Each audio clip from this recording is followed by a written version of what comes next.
ഈശോമിശിഹായ്ക്കും സ്തുതിയായിരിക്കട്ടെ.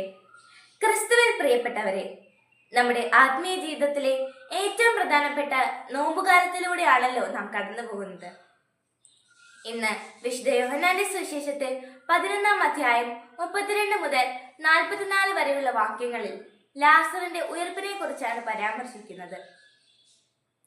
മരണം ഒരു അവസാന വാക്കല്ലെന്നും ദൈവത്തിനെന്നും അസാധ്യമല്ലെന്നുമാണ് ഇവിടെ പറയുന്നത്. ഈ തിരുവചന ഭാഗത്തിൽ പ്രധാനമായും 3 സന്ദേശങ്ങളാണ് ഉൾക്കൊള്ളുന്നത്. ഒന്നാമത്തേത്, വേദനയിൽ പങ്കുചേരുന്ന ദൈവം. ഈ വചനഭാഗത്ത് നാം കാണുന്നത് കരയുന്ന യേശുവിനെയാണ്. മർത്തായുടെയും മറിയത്തിന്റെയും സങ്കടം കണ്ട് യേശുവിന്റെ ഉള്ളം ഉരുകി. ഈ നോമ്പുകാലത്തിലൂടെ നാം കടന്നു പോകുമ്പോൾ ഇത് കേവലം ഉപവാസത്തിന്റെ കാലം മാത്രമല്ലെന്നും നമ്മോട് കൂടിയായിരിക്കുന്ന ദൈവത്തെ തിരിച്ചറിയുവാനുള്ള അവസരം കൂടിയാണെന്നും നാം മനസ്സിലാക്കണം.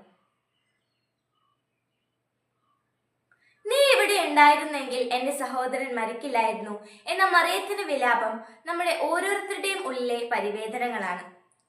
എന്നാൽ നമ്മോട് കൂടെയായിരിക്കുന്ന, നമ്മുടെ കണ്ണുനീർ കാണുന്ന, നമ്മോടൊപ്പം കരയുന്ന ഒരു ദൈവമുണ്ടെന്ന ബോധ്യമാണ് ഈ നോമ്പുകാലം നമുക്ക് നൽകുന്നത്.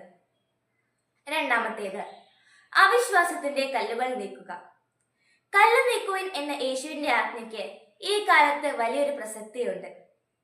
നിരാശയുടെയും പാപത്തിന്റെയും കല്ലറകൾ നമ്മുടെ ഹൃദയത്തിലുമുണ്ട്. ഇനി ഇതൊന്നും ശരിയാകില്ല എന്ന് വിചാരിച്ച് അടച്ചുപൂട്ടിയ ആ കല്ലറകളുടെ കല്ലുകൾ നീക്കം ചെയ്യാനാണ് ഈശോ നമ്മോട് ആവശ്യപ്പെടുന്നത്. ഇത് നോമ്പുകാലത്തിലെ ഉപവാസത്തിലൂടെയും കുമ്പസാരത്തിലൂടെയും നീക്കം ചെയ്യാൻ നമുക്ക് സാധിക്കും. എന്നാൽ മാത്രമേ ദൈവത്തിന്റെ അത്ഭുതകരമായ ശബ്ദം നമ്മുടെ ഹൃദയത്തിലേക്ക് കടക്കുകയുള്ളൂ.